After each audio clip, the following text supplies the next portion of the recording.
हरे कृष्णा। गुरु पूर्णिमा, इस उपलक्ष्य में आओ पहले गुरुदेव को प्रणाम कर लें। अज्ञानतिमिरन्धस्य ज्ञानाञ्जनशलाकया चक्षुरुन्मीलितं येन तस्मै श्रीगुरुवे नमः। नमो विष्णुपदाय राधिकाय प्रियात्मने श्रीमद्भक्तिवेदान्त नारायण गोस्वामी इति नामिने। श्री कृष्ण लीला कथने सुदक्षम उदारी माधुरी गुणैश्च युक्तं वरं वरेण्यं पुरुषं महान्तं नारायणं तमाम शिरसा नमामि। गुरु पूर्णिमा का दिन गुरु और शिष्य के संबंध को उजागर करने वाला दिन है। श्री गुरुदेव बतलाते हैं कि भक्ति के बिना जीवन व्यर्थ है। 84 लाख योनियों में 4 लाख योनियां मनुष्यों की हैं। उन मनुष्यों में वही कामयाब हैं, वही सक्सेसफुल हैं, वही सफल हैं जिनके हृदय में भक्ति है, कृष्ण भक्ति। योगी, कर्मी, ज्ञानी, ध्यानी, तपस्वी, यज्ञ करने वाले, ये कोई भी कामयाब नहीं है, कोई भी सक्सेसफुल नहीं है। जिनके अंदर कृष्ण भक्ति है वही सफल है। कृष्ण भक्ति, श्री गुरुदेव बोलते हैं, कृष्ण भक्ति की रीढ़ जो है वो है गुरु निष्ठा। अगर भक्ति करनी है, भक्ति को जीवंत करना है, भक्ति को प्राप्त करना है, तो उसकी रीढ़ की हड्डी भी चाहिए। भक्ति की रीढ़ की हड्डी क्या है? गुरु निष्ठा। जितने अनुपात में गुरु निष्ठा होगी उतने अनुपात में भक्ति दृढ़ होगी। तो इसलिए गुरु निष्ठा अत्यंत आवश्यक है।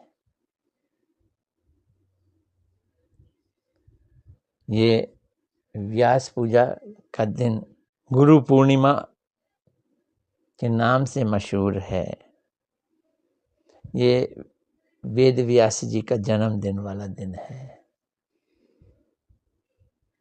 भारतवर्ष के समस्त संप्रदाय के लोग वेद व्यास जी को गुरु मानते हैं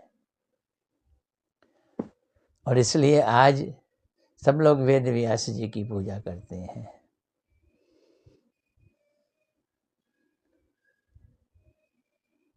गुरु कौन है?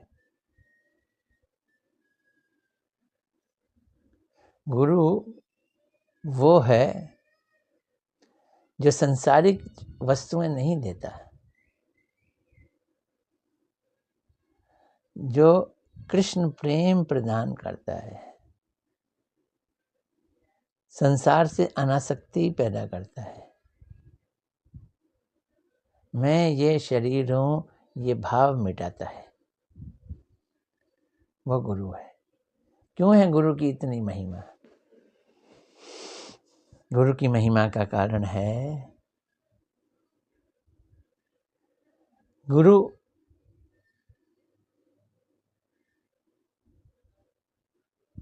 हमें वो चीज देता है जो दुनिया में कोई भी नहीं दे सकता। देखो, इतने मनुष्य हैं, इतने जीव हैं, कोई जानते हैं कि हमारे शरीर में एक आत्मा है और एक परमात्मा, दो चेतन वस्तुएं हैं? हर कोई तो यही जानता है, मैं शरीर हूँ, इस शरीर को सुखी करो, वही मेरा धर्म है, वही मेरा कर्तव्य है। Eat drink and B Mary, खाओ पियो मौज मनाओ। एक सिद्धांत है, मैं शरीर हूं, शरीर को खुश करो।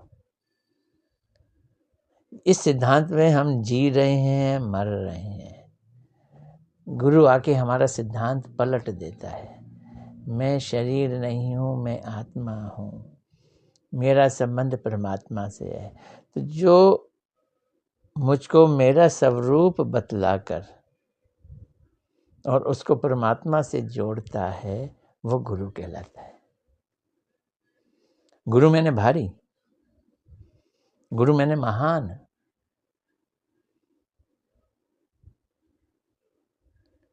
तो ये हल्की बात नहीं है।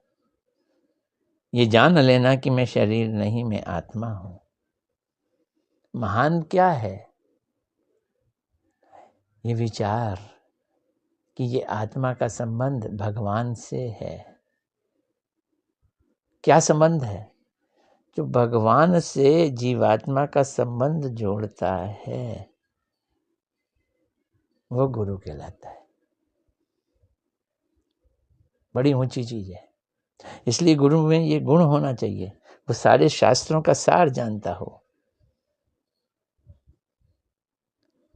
और संसार से एकदम विरक्त हो और उसको कृष्ण की प्रीति का, प्रेम का अनुभूति हो, अनुभूति संपन्न होना चाहिए।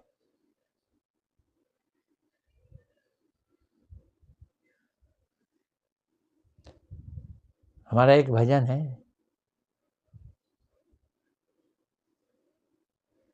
कवे हम बूझबो से युगल प्रीति। वो कब दिन आएगा जब मैं ये जान सकूंगा कि राधा कृष्ण की प्रीति क्या है। ये बड़ी रहस्य की बात है। कृष्ण कौन है, भगवान कौन है, अभी तो हम यही नहीं जानते। कृष्ण की एक अलादनी शक्ति है, वो राधा रानी है, और राधा कृष्ण के बीच की जो प्रीति है वो वही सारे प्रेम का आगार है। इस बात को जो जितला दे, इस बात की जिसको अनुभूति हो, और इस बात को जो बतला दे, और इस बात का जो अनुभव करा दे, वो गुरु कहलाता है। साधारण चीज नहीं है गुरु। गुरु बहुत ही महान वस्तु होती है। इसलिए कृष्ण उद्धव जी को कह रहे हैं, जो आचरण करके दिखलाते हैं वो ये गुरु कहलाते हैं। उन्हें आचार्य कहते हैं। आचार्य माम विजाने, मुझको जो आचार्य हैं वो मैं ही हूँ। तो गुरुदेव कौन है? जो आचार्य बनकर आते हैं, आचरण करके दिखलाते हैं, वो कृष्ण खुद ही हैं। इसलिए इस दुनिया को सही मार्ग दिखाने के लिए श्री कृष्ण वेद व्यास बनकर आए। वेद व्यास श्री कृष्ण का अवतार कहलाए गए हैं। तो मामूली चीज नहीं है। यही कारण है कि सारे लोग उनको गुरु के रूप में ग्रहण करते हैं, और आज के दिन वेद व्यास जी की गुरु पूजा की जाती है। वेद व्यास जी की तो पूजा कम देखी गई है। सारे गुरु अपनी पूजा करवा लेते हैं, दक्षिणा ले लेते हैं। परिपाटी कुछ और होती है, परिणाम कुछ और हो जाता है।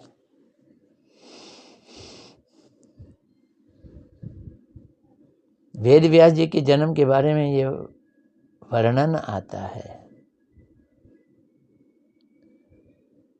कि उनका जन्म एक मछुआरे की बेटी थी, मत्स्य गंधा, सत्यवती। उसके शरीर से मछली की दुर्गंध आती थी, क्योंकि वो मछली में से निकल के आई थी।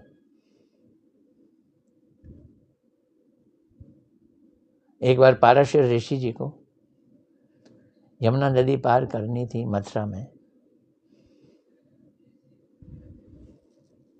तो मछुआरे ने अपनी बेटी को कहा, जाओ इनको नदी पार करा दो। अब देखो, मैंने सुना लोगों के मुख से, आम आदमी जो इस कथा को बतलाता है कि पाराशर ऋषि उस लड़की को देखकर प्रेमातुर हो गए, कामातुर हो गए। ये गलत बात है। पाराशर ऋषि दिव्य व्यक्ति हैं और उनका पुत्र है वेद व्यास, वो भगवान का अवतार है। इनके अंदर काम नाम की चीज नहीं है। ये ट्रांसडेंटल सच्चिदानंद अस्तित्व वाले हैं। उन्होंने देखा कि इस लड़की से तो मेरा एक पुत्र आना है, ये नियति है। उन्होंने एक द्वीप पैदा किया, उस द्वीप में नाम को रोका गया। आंखों से देखा और वो गर्भवती हो गई। स्त्री पुरुष का संबंध भी नहीं हुआ और गर्भवती होते ही उसी समय पुत्र पैदा हो गया। अगर साधारण काम आतुरता वाला पुरुष होता तो गर्भवती करके 9 महीने के इंतजार वाला लड़का पैदा करता, लेकिन नहीं, उसी समय 16 साल के हट्टा कट्टा लड़का वेद व्यास पैदा हो गया। सत्यवती एकदम अचंभित हो गई, ये क्या हुआ?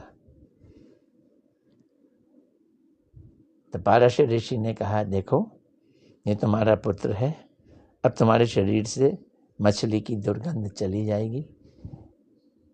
और वेद व्यास जी ने कहा, मैं अभी यहाँ से जाता हूँ बद्री नारायण में, आप मुझे जब भी याद करेंगी मैं आ जाऊँगा। क्यों? कृष्ण के अवतार है ना, उनको बुलाने के लिए दूत नहीं भेजने पड़ेंगे, फोन नहीं करना पड़ेगा, याद करना पड़ेगा। ये दिव्य जगत की बातें हैं।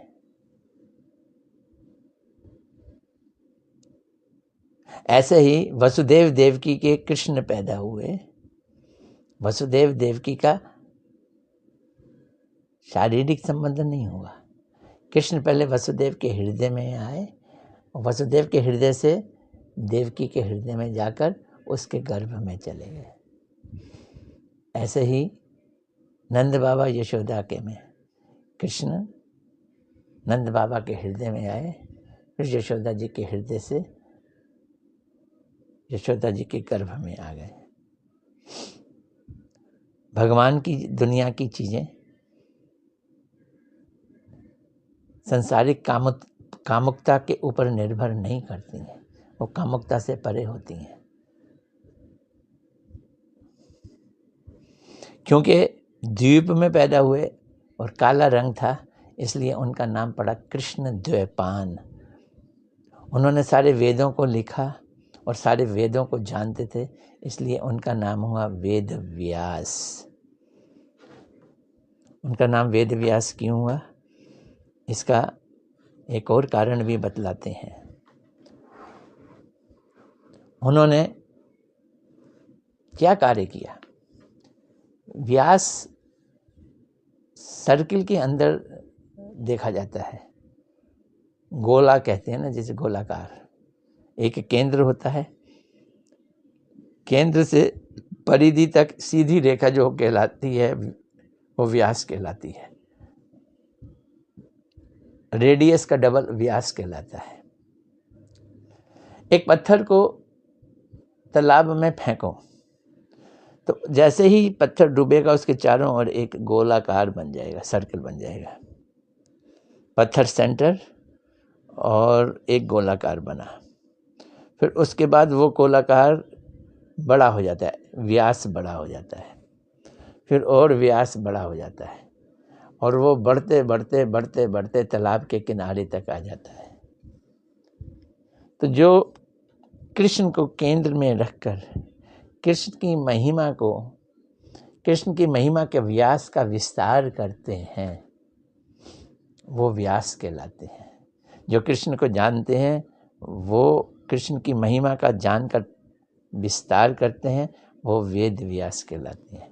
इसलिए इनका नाम हुआ कृष्ण द्वैपायन वेद व्यास। इन्होंने एक वेद को 4 भागों में बांटा, ऋग्वेद, यजुर्वेद, सामवेद, अथर्ववेद। इन्होंने उपनिषद लिखे। अभी तो थोड़े से उपनिषद उपलब्ध हैं, 1188 उपनिषद माने जाते हैं, उपनिषद लिखे। इन्होंने महाभारत नाम का ग्रंथ लिखा, जो खाली विवेकी लोग ही नहीं, स्त्री, बच्चे, पुरुष सभी इसे पढ़ सकते हैं।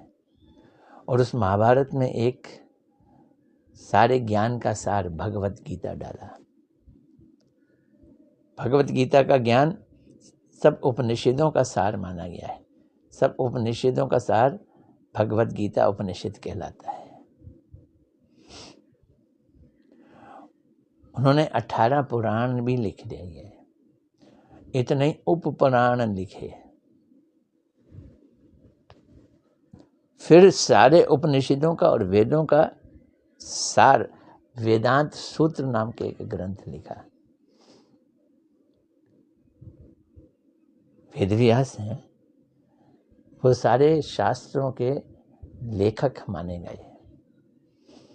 गणेश जी को साथ लेकर उन्होंने महाभारत को लिखा था। गणेश जी लेखिया बने थे।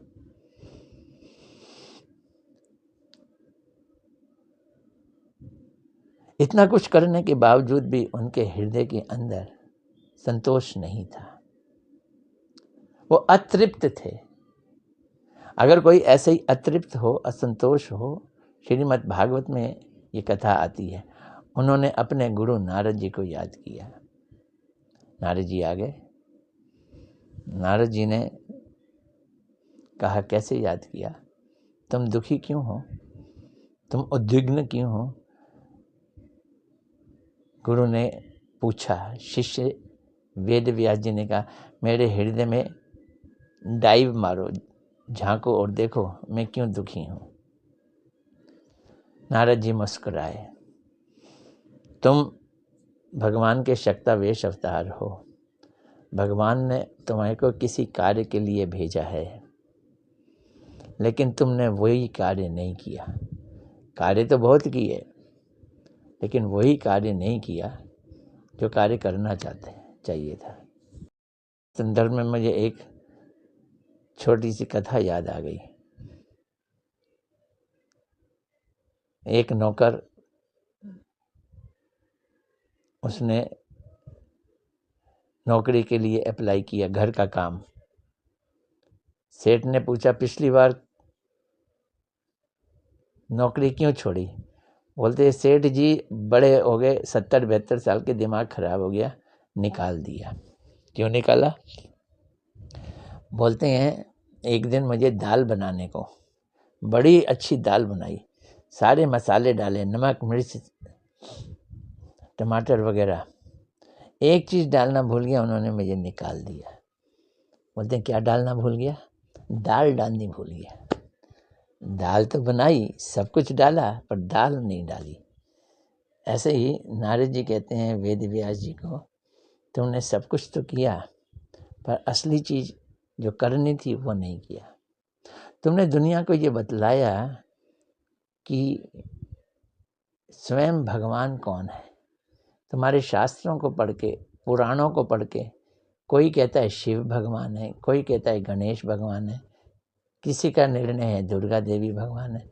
तुमने अलग अलग जगह अलग अलग भगवानों की व्याख्या करके लोगों को कंफ्यूज कर दिया है।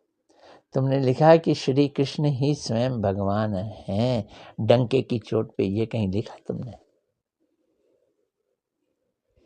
वेद व्यास जी चुप हो गए, लिखा तो नहीं।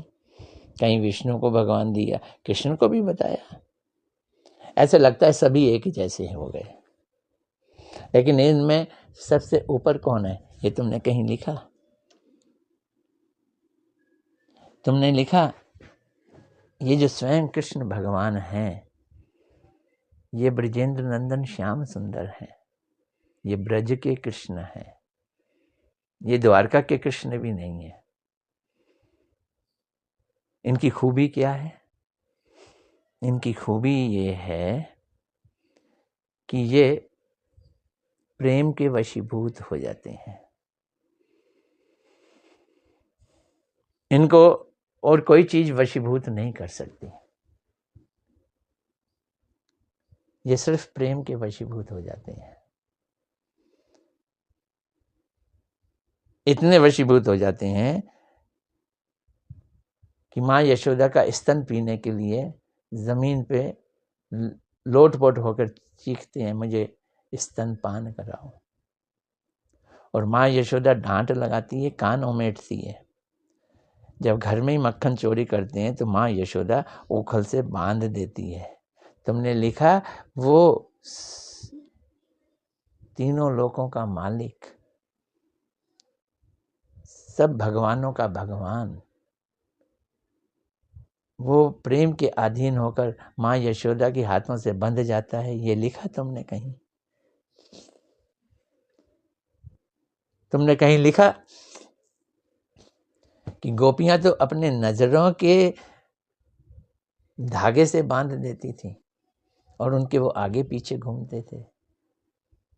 क्यों? क्योंकि गोपियां वो हैं जिन्होंने कृष्ण को सर्वस्व त्याग करके प्रेम किया। अपना घर, अपने पति, अपने बच्चे, अपना मर्यादा, अपनी लोक लज्जा, सब कुछ तो त्याग कर दिया और कृष्ण के पास भागी चली आई। ऐसे प्रेमियों के आगे कृष्ण एकदम आगे पीछे हो जाते हैं। और ऐसे प्रेमियों को कहते हैं, ना पारे हम, मैं तुम्हारा पार नहीं पा सकता, तुम्हारे प्रेम का पार नहीं पा सकता, मैं तुम्हारा कर्जाई हूँ, तुम्हारा ऋण नहीं चुका सकता। ये तुमने लिखा कहीं? कृष्ण की इन लीलाओं का कहीं तुमने वर्णन किया? इसके लिए तो भगवान ने तुमको यहाँ भेजा था और यही काम तुमने नहीं किया, इसलिए तुम सुखी नहीं हो। तो उन्होंने कहा कि मैं अभी इन चीज़ों को खुद ही नहीं जानता। तो उन्होंने कहा, जानोगे कैसे? 100 तरह के उपाय तुमने बताए हैं। इस प्रेम को पाने का एक ही उपाय है, भक्ति। उस भक्ति देवी का आश्रय लो। गुरुदेव कहते थे, भक्ति देवी है ही कोई नहीं, राधा रानी है। उस भक्ति देवी का आश्रय लो और आश्रय लेकर ध्यान में बैठो। अभी तो उनको कुछ दिखाई नहीं दिया। नारद जी ने सिर पे हाथ रख दिया, समाधि लग गई और उनको सारी की सारी लीलाएं दिखाई देने लगी। कैसे माया देवी लोगों को संसार में बांधती है और जो भक्ति करते हैं उनको भगवान के पास भेज देती है। और भगवान की सारी लीलाएं, भगवान कृष्ण की सारी लीलाएं उन्होंने समाधि में देखी। और देखने के बाद उन्होंने एक ग्रंथ लिखा, इसका नाम है श्रीमद् भागवतम। ये श्रीमद् भागवतम उन्होंने लिखा और उसके लिए एक उत्तम पुत्र प्राप्त किया, सुखदेव गोस्वामी, प्रार्थना करके। और सुखदेव गोस्वामी को ये भागवत सुनाई। सुखदेव गोस्वामी जी ने परीक्षित महाराज को सुनाई।